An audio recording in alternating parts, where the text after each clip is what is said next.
news with Gina. The news with Gina Grad. All right, hold on. Oh, God, I don't want Mike. It's Dana's first time on the show. Dana knows things about the Playboy man. I assume we were on break. It was. Told me about Tim Bagley from the Groundlings, who I know. Yeah. Yeah. Well, Nothing bad about Tim. No. A story he told me. Yes. so Vince Vaughn and Ellen DeGeneres now have something in common. Like DeGeneres, the actor's being criticized for chatting up a president at a sporting event, according to CNN. We're watching the video right now. You can't hear what they're saying. A brief video of Vaughn chatting with Trump and First Lady Melania during the college football playoff national championship game Monday in New Orleans has made many people upset online. It started when former Deadspin writer and editor Timothy Burke tweeted, quote, "I'm very sorry to have to share this video with you.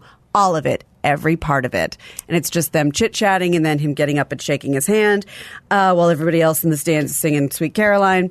The actor, shakes his hand, and that's when everyone started calling to, quote, "cancel Vince Vaughn." That became a huge topic on Twitter.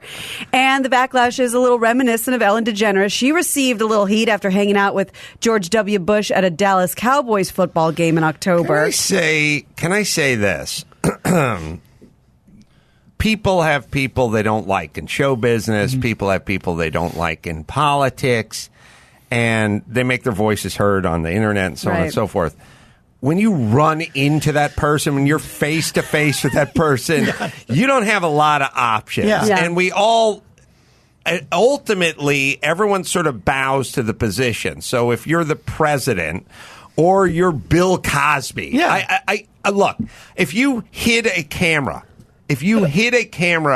in an elevator and had most Americans walk into an elevator with a hidden camera and Bill Cosby just got on or Harvey Weinstein just got on, there'd be some pleasantries exchanged. You wouldn't go, "You're a monster. Get away from me. I'm taking the escalator." You'd go like, I like some of the Tarantino stuff with you on it. Or Shakespeare loves good movies. Yeah.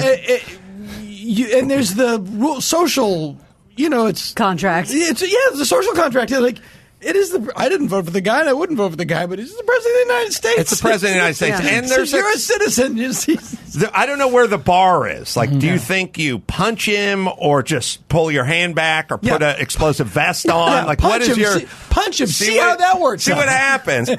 Look, who amongst us has not met the new beau or new girlfriend of the ex or the fucking business partner, or whatever, the ex-agent from William Morris who screwed you over and it's been 7 years, and all of a sudden, look, I was backstage at Celebrity Apprentice, and I just opened Arsenio's curtain and walked into his little green room, and there was like my old agent, John Ferreter, who I'd fired a long time ago, who's now dead. It was like, oh my God, I fucking told someone to fire him. Like, I was like, oh, hey, John, how you doing, man? Like, that's the mode you snap into. I was at Whole Foods, not to brag, and I look, and there's Robert Blake.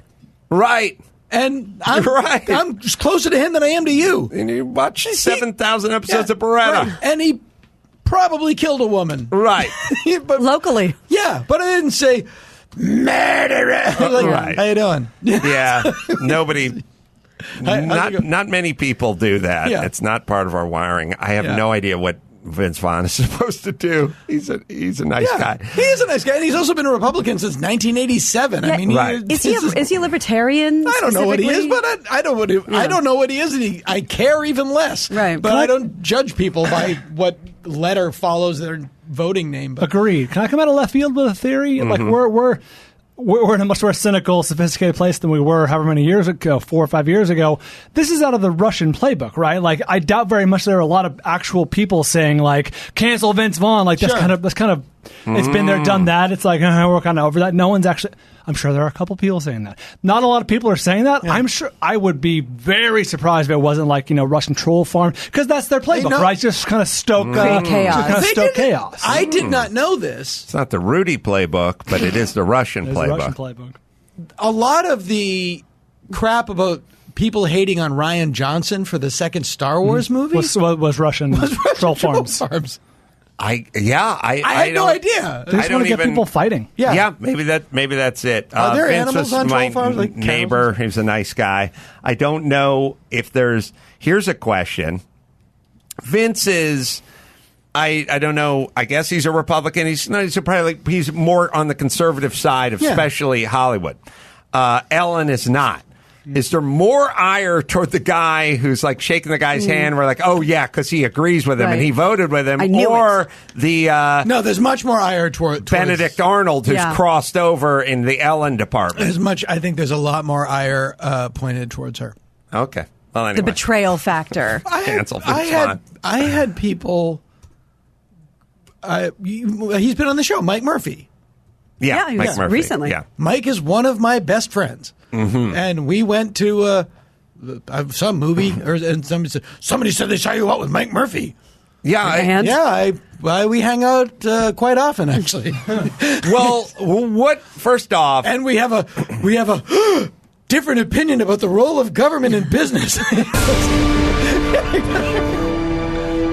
There's a couple theories. Like, first off, do you want to just fuck yourself over and over again? Like, are you looking for your own doppelganger to marry and lay down with? Like, I am not. Like, when people do that thing where it's like, these guys, they just want to marry their mom. It's like, no, you don't want to get near Chris Carolla. That's for fucking sure. I want the exact opposite. Sure. Like, I love the diversity. Right. I sit down and watch football with the Nick Santoras and the Kevin Hencheses of the world and Cousin Sal's, and everyone has a different idea. The first thing we agree on is... And that Hench is a commie. First thing we agree on is Hench is a pinko. He makes me look conservative. Hench is probably my best friend out of that group in that we spend the most time going out for steaks and having meals together. He's a great guy. 100%. A great guy. Super liberal, super progressive guy.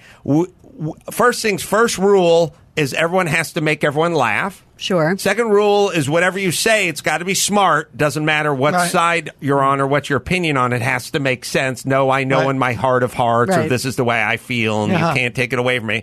And then after that, it's ribbing mixed with spirited dialogue, and it's how you 100%. Grow. There's nothing. There's no animosity. There's no anything. I've told this story before. I'm very liberal and progressive, but I also know the country that I live in, and I don't demand that everything I think should be the way it is. Right. I did Real Time with Bill Maher. I did Politically Incorrect, the original show, and I did it with Charlton Heston, with whom I agreed on nothing.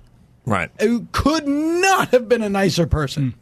And then I did it with Michael Moore, with whom I tend to agree more, and he was not even a little pleasant. Well, that's the whole thing.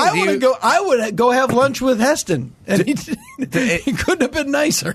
Oh, do you just want to sort of put your head in a trash can and hear your own voice rattle around? Yeah, it's called Twitter. A lot of people do. It's called Twitter. I like to hear a diversity of opinions. Well, let's not forget that great, compelling story that Brian Whitman told about Sean Hannity. Yeah. Essentially saying Brian was admittedly, pretty screwed up on whatever, on, drugs or substance abuse.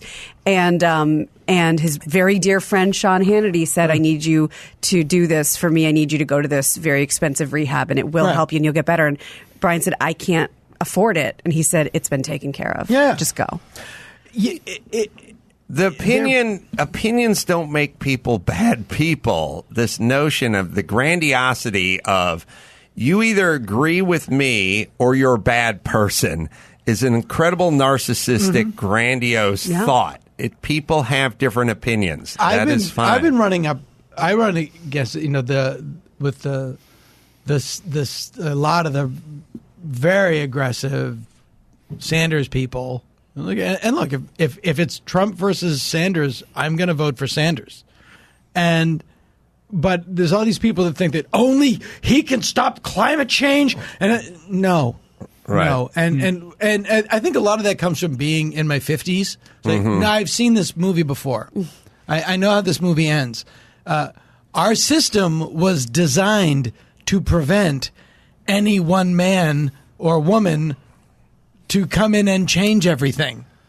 Yeah. That's why, despite the fact that you might not like the president, your life isn't really that different day to day than it was before, because Rick Overton said it really well. The country's a Mack truck. Every 4 years we put a different hood ornament on. Sometimes it's a bulldog, sometimes it's an eagle, but by and large, the truck moves where the truck wants to go. Well, I've always said, same way as when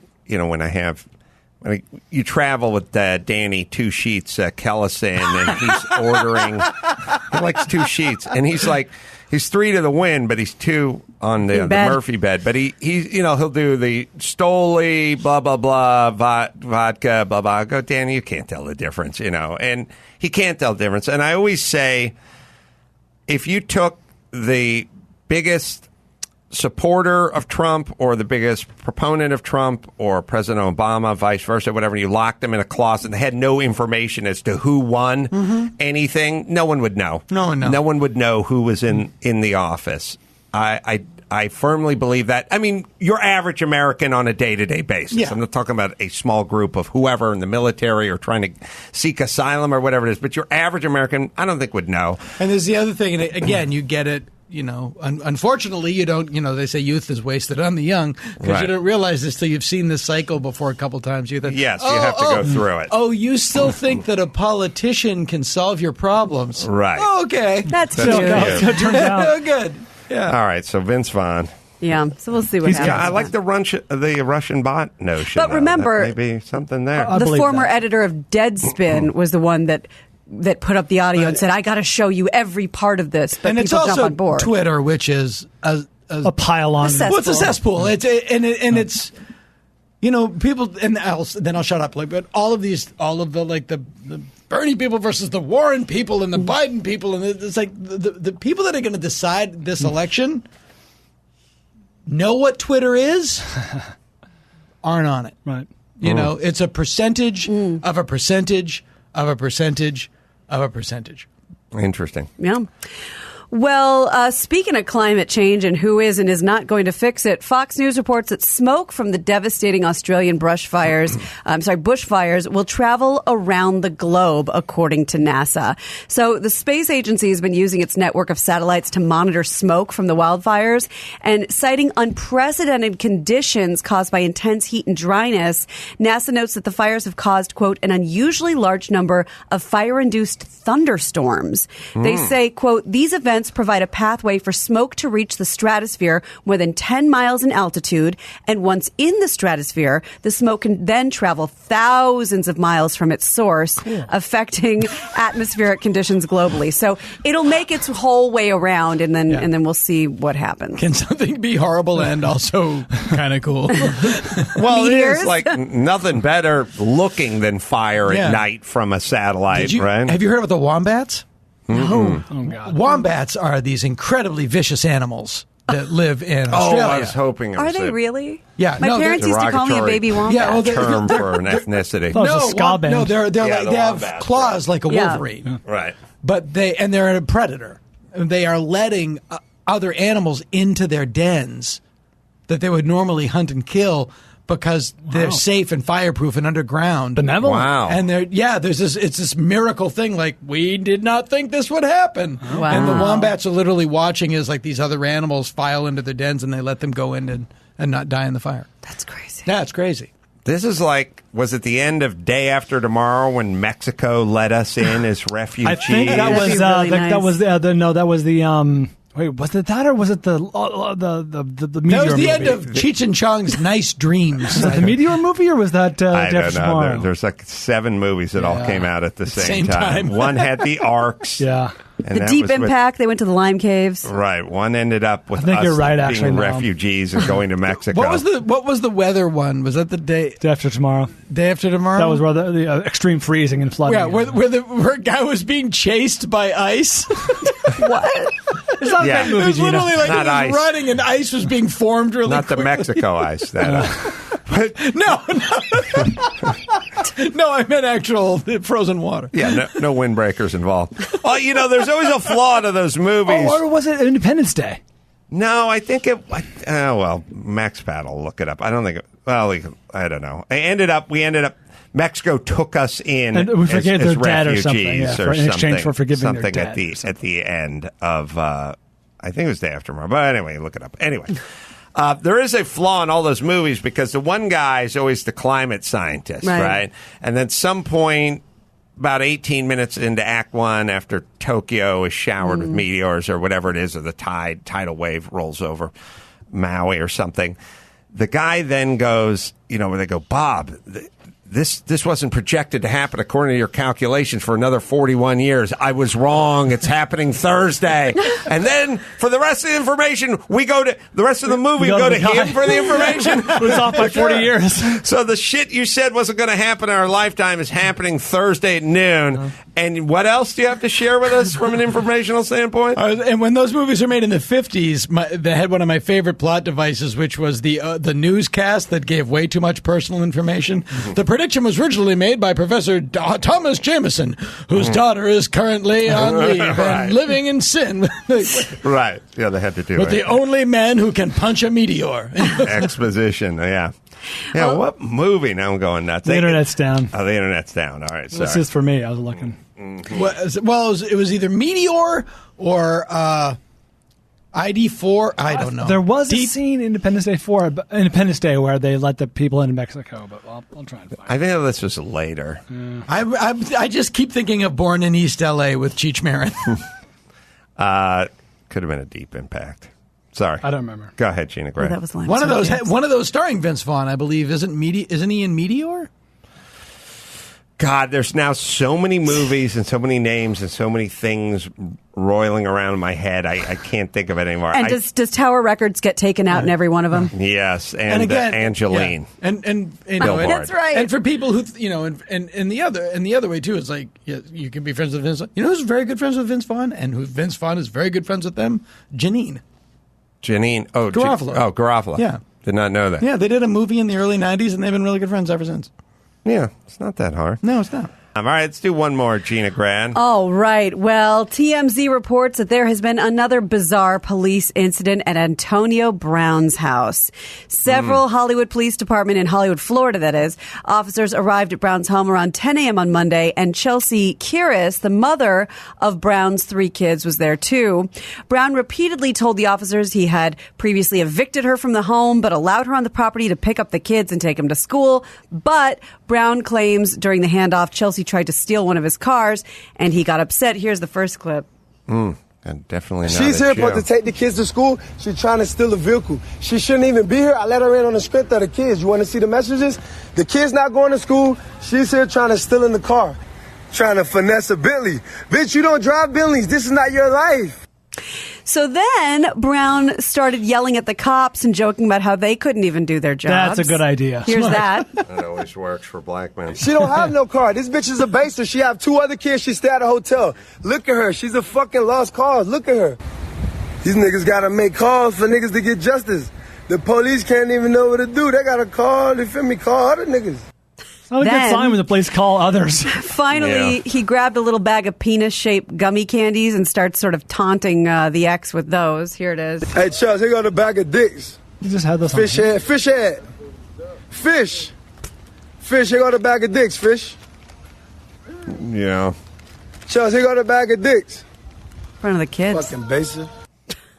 So Brown also acknowledges that the standoff doesn't look good for his NFL future, but he said, quote, "Fuck the NFL, this is real life." I'm going to I wonder what that house would look like if it weren't for the NFL.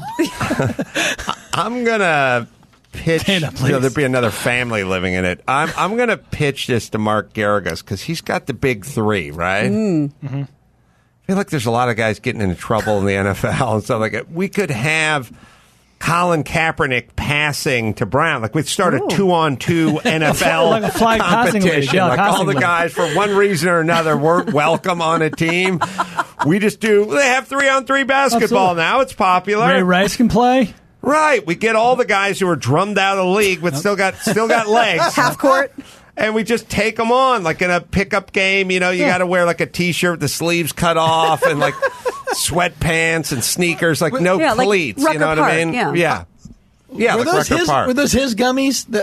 And if so, how? That's my Yeah. question. Do you have those on hand? Yeah. I have no idea, but I'm guessing if he has a little pack of dick gummies, they could be CBD, like chewables. I don't know. Insightful, Gina. It's possible. Have you seen those before? Anecdotally, it's possible.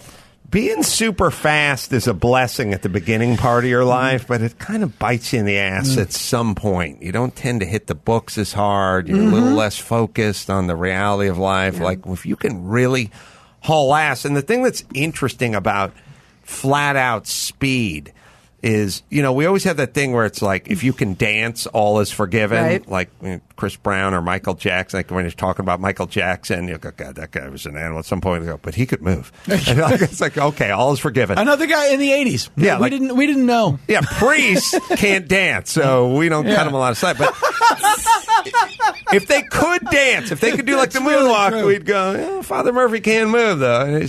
But Point taken. if you are fucking flat out fast, like if you can run a 4.2, 4.3, whatever, 40, it's all God-given. Like when you're 17, 18, 19, and you can just flat out run like a 4.4, sub 4.4, 4.3, 40, that isn't because you were in the weight room, and it's not because you're stretching and doing lunges or anything. Some guys can move, some guys can't move.